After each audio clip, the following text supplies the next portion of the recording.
on the line is Matt Hagan and Tim Wilkerson. Let's look at the Lucas Oil Funny Car ladder. Matt Hagan still winless, 2011. He takes on Wilkerson, who has one win this year. That was at Seattle.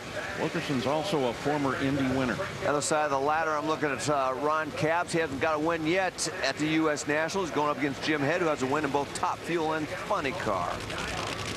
So this is the first pair in Funny Car. Of course, they got a lot of information out of the Top Fuel guys, but does it work? Can you transfer it, Mike?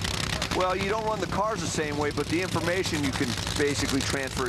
You can, your Top Fuel guys can go out there and say, hey, I had to get a little bit more aggressive in the middle. It's really tight, and we basically gave it, say, 5% more or whatever. So the Funny Car guys can take that information. They have to finesse it a little bit, do more through those areas, but it also tells them that the track's pretty good and say, well, maybe we can tweak it just a little bit at that point.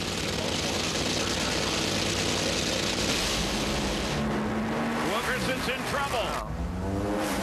Hagan has the win. The numbers 406, 308 miles an hour. That was a good run. I'll tell you, we've seen that, especially in Funny Car, a lot in the left-hand lane. Smoking the tires at the head of the throttle. Watch Tim Wilkerson.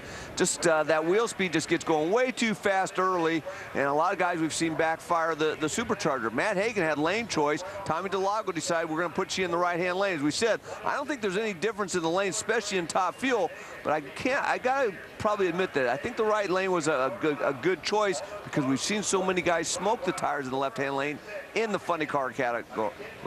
Look at the header flames as he gets down track. Oh, you see that green flame there? I mean, she's burning some aluminum in the cylinder head and probably some exhaust valves too.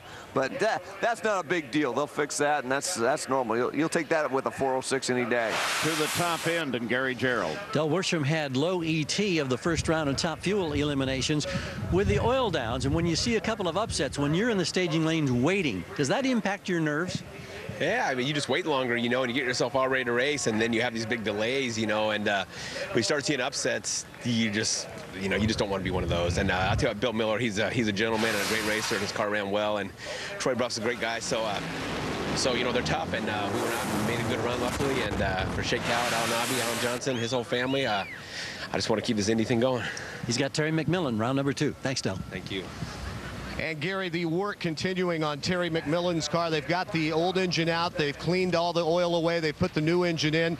Now one of the things that they are going to start working on, they have 3 lines that go back to the clutch, the air lines to control the clutch. And what they're having to do is they're having to replace those because those were all burned up. So they still have a lot of work to do. In fact, they might be hoping for a few more oil downs out there from some of the other teams in order to give them a little more time. But so far, they're doing a good job, and it looks like they'll make it, but it's going to be tight.